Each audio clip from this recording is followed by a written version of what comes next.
Good morning everyone. निशा इतिहास Gangotri channel में आपका स्वागत है। आज हम लोग इतिहास विषय के मेजर 6 जो सेमेस्टर 4 में पढ़ना है उसमें पढ़ने जा रहे हैं कि नेपोलियन का पतन। हम लोग जानते हैं कि नेपोलियन का पतन लिपजिग और वाटरलू के युद्ध के बाद हो गया। नेपोलियन को बंदी बना लिया गया। तो नेपोलियन के पतन के लिए लिपजिग और वाटरलू के युद्ध का अध्ययन आज हम लोग करेंगे।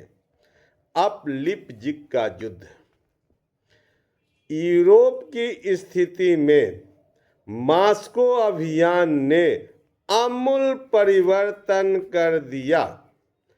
जो 1812 ईस्वी में नेपोलियन ने रूस पर आक्रमण किया, यह पूरे यूरोप की दशा को बदल दिया। अब उसके शत्रुओं को नवीन उत्साह का संचार हुआ। जो नेपोलियन रूस के साथ उलझकर अपनी दोस्त को भी खोया और अपनी हार का रास्ता बना लिया, इससे पूरे यूरोप में नवीन उत्साह आ गई। नेपोलियन के अंतिम युद्ध करने का जार अलेक्जेंडर प्रथम ने अब निर्णय लिया। प्रसा में राष्ट्रीय जागृति फैल गई। उसने मांग की कि रूस से संधि करके फ्रेडरिक विलियम ने नेपोलियन के विरुद्ध युद्ध में भाग लेने का निश्चय किया। प्रसा ने देखा नेपोलियन से अब रूस की मित्रता समाप्त हो गई है, तो उसने तुरंत रूस के साथ मित्रता की हाथ बढ़ाया और फ्रेडरिक विलियम ने उससे संधि किया और नेपोलियन के विरुद्ध युद्ध के लिए तैयार हो गया। इस युद्ध में स्वीडन भी शामिल हो गया। नेपोलियन के लिए निर्णायक विजय प्राप्त करना आवश्यक था, क्योंकि राइन परिसंघ और ऑस्ट्रिया उसे तभी समर्थन देंगे जब वह सफल होगा। यदि वह सफल नहीं होगा तो उसके अपने बनाए गए राइन परिसंघ भी उसका साथ नहीं देगा। अब राष्ट्रवादी शक्तियों से नेपोलियन युद्ध कर रहा था।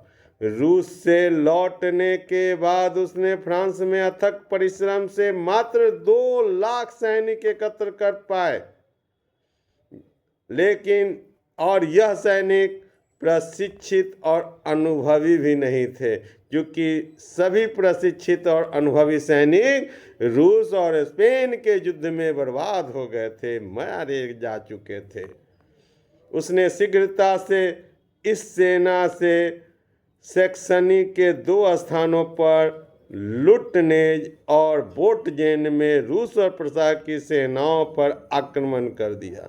नेपोलियन की यह भूल थी। सेना प्रशिक्षित नहीं थी, अनुभवी नहीं थी, फिर भी उस पर आती आत्मविश्वास के कारण उसने सैक्सनी के 2 स्थानों पर आक्रमण कर दिया।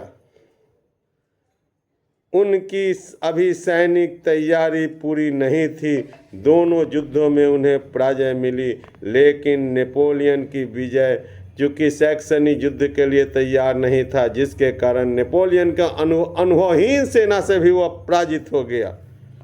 लेकिन नेपोलियन की विजय निर्णायक नहीं थी। इस समय उसने रूस और प्रसा से युद्ध विराम करके भयंकर भूल की, क्योंकि वह विजय अभियान पर निकल चुका था, विजयी हो चुका था। उस परिस्थिति में उसे झुकना नहीं चाहिए था, रूस से संधि नहीं करनी चाहिए थी। और 6 सप्ताह के युद्ध विराम के काल में अब ऑस्ट्रिया के साथ देने के लिए इंग्लैंड, रूस, प्रसा, स्वीडन सभी आ गए और सभी ने एक मोर्चा बना लिया। अंत में अनेक युद्धों में उसके सेनापति पराजित हुए और वह स्वयं लिपजिंग में शत्रुओं से घिर गया। यहाँ भयंकर युद्ध हुआ, जिसे राष्ट्रों का युद्ध कहा जाता है। नेपोलियन के 2 लाख सैनिकों को मित्र राष्ट्रों के 3 लाख सैनिकों का सामना करना पड़ा। युद्ध 3 दिन 16 से 19 अक्टूबर 1813 ईस्वी तक चला। नेपोलियन की इसमें भीषण पराजय हुई और उसे राइन क्षेत्र से खदेड़ दिया गया। अब मित्र राष्ट्रों का राइन परिसंघ के राजाओं ने साथ दिया। जो राइन परिसंघ के राजा उनके निकट संबंधी थे, उन्होंने भी मित्र राष्ट्रों का साथ दिया। वेलिंगटन स्पेन में सफलता प्राप्त करते दक्षिणी फ्रांस में प्रवेश कर रहा था। सेनापति वेलिंगटन अलग ही इंग्लैंड की शक्ति का संचार कर रहा था। वह दक्षिणी फ्रांस में प्रवेश कर गया था। नेपोलियन ने सैनिक शक्ति से ही साम्राज्य का निर्माण किया था। उसका साम्राज्य भी सैनिक शक्ति पर आश्रित था। उसके नष्ट होने का मतलब है उसका साम्राज्य का नष्ट होना। नेपोलियन लीपजिंग में पराजित होकर फ्रांस चला गया। उसके जाते ही जर्मनी उसके शासन से मुक्त हो गया। हॉलैंड स्वतंत्र हो गया। डेनमार्क ने आत्मसमर्पण कर दिया। उत्तरी इटली पर ऑस्ट्रिया ने अधिकार कर लिया। इस प्रकार नेपोलियन का साम्राज्य समाप्त हो गया। मित्र राष्ट्रों ने नवंबर 1813 ईस्वी में नेपोलियन के समक्ष शांति प्रस्ताव रखा। उसे 1791 ईस्वी की फ्रांस की सीमाएं प्रदान की गई, लेकिन नेपोलियन ने युद्ध का निर्णय लिया। 5 ओर से मित्र राष्ट्रों ने फ्रांस पर आक्रमण कर दिया। नेपोलियन ने 2 महीने तक आश्चर्यजनक युद्ध कौशल का प्रदर्शन किया, लेकिन सब व्यर्थ गया। मित्र राष्ट्रों ने 31 मार्च 1814 ईस्वी को पेरिस में प्रवेश किया। एल्वा द्वीप में रहने और शासन का अधिकार उन्हें नेपोलियन को देना पड़ा और कहा गया कि आप एल्वा द्वीप से शासन कीजिए। लुई 18वें को एल्वा द्वीप में बंदी रहिए, शासन का अधिकार छोड़िए और जो वहाँ के पुराने राजवंश बुर्बो राजवंश थे उनके राजा लुई 18वें को सम्राट घोषित कर दिया गया। सीनेट से पास करा दिया गया। अब फ्रांस को 1792 ईस्वी की सीमाएं प्रदान कर दी गई। अब यूरोप की अन्य समस्याओं को हल करने के लिए विजेताओं ने वियना में सम्मेलन किया। उनमें इतना मतभेद बढ़ गया कि उसमें युद्ध की संभावना होने लगी।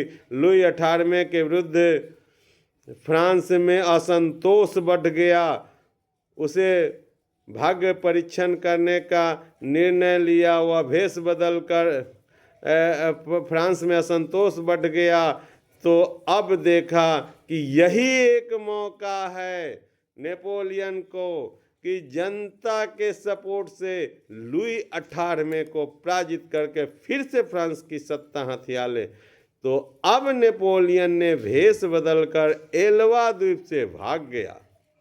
1 मार्च 1815 ईस्वी को वह दक्षिणी फ्रांस पहुंच गया। सारे फ्रांस में नवीन उत्साह छा गई। जनता उनका स्वागत करने लगी। अभूतपूर्व स्वागत हुआ। जनता का अपार समर्थन उसे मिला। पेरिस तक उसकी यात्रा को एक विजय यात्रा के तौर पर देखा गया। जनता उनके पीछे लग गई। लुई 18वां यह सब देखकर भाग गया। वह बिना किसी विरोध के फ्रांस की सत्ता छोड़ दिया और नेपोलियन अब फ्रांस का राजा बन गया। अब आता है नेपोलियन का अंतिम युद्ध यानी वाटरलू का युद्ध।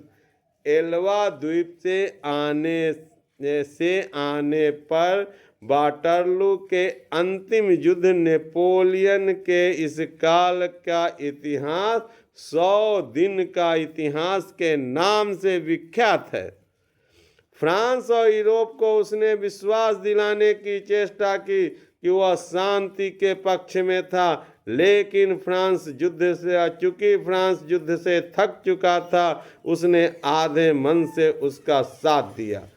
उससे फ्रांस वापस आ जाने से वियना में जो मित्र राष्ट्र अपना सम्मेलन कर रहे थे वो स्तब्ध रह गए। उन्होंने आपसी मतभेदों को भुलाकर पुनः एकता स्थापित कर ली और नेपोलियन को न्याय से बहिष्कृत घोषित कर दिया।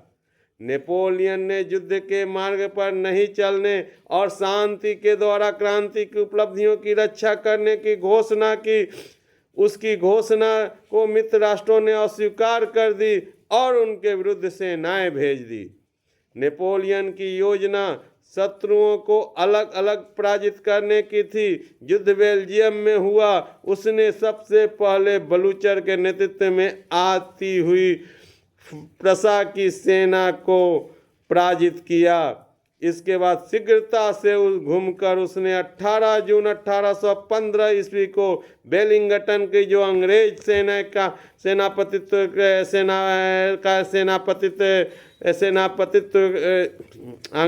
वेलिंगटन जो ब्रिटिश सेना का नेतृत्व कर रहा था उस पर उसने आक्रमण कर लिया और यह आक्रमण वाटरलू नामक स्थान पर हुआ। 7 घंटों तक भयंकर युद्ध हुआ। नेपोलियन की जीत होने ही वाली थी। उसी समय वेलिंगटन की सहायता के लिए प्रसा के सेनापति ब्लूचर के नेतृत्व में जर्मन सेना आ गई और इस प्रकार नेपोलियन जीते हुए युद्ध को हार गया। नेपोलियन पेरिस गया और जब वह अमेरिका जाने का प्रयास कर रहा था तो अंग्रेजी नौसेना ने उसे बंदी बना लिया और ब्रिटिश सरकार ने उसे सेंट हेलेना द्वीप में निर्जन टापू पर बंदी बनाकर रख दिया। नेपोलियन इस बंदी जीवन में 6 वर्ष जीवित रहा और 1821 ईस्वी में उसकी मृत्यु हो गई। आप लोगों से निवेदन है, निशा इतिहास गंगोत्री चैनल को सब्सक्राइब कीजिए, लाइक कीजिए, शेयर कीजिए और जन जन तक इतिहास को पहुंचाने में मेरी सहायता निशा इतिहास गंगोत्री चैनल की सहायता कीजिए। धन्यवाद। Thank you.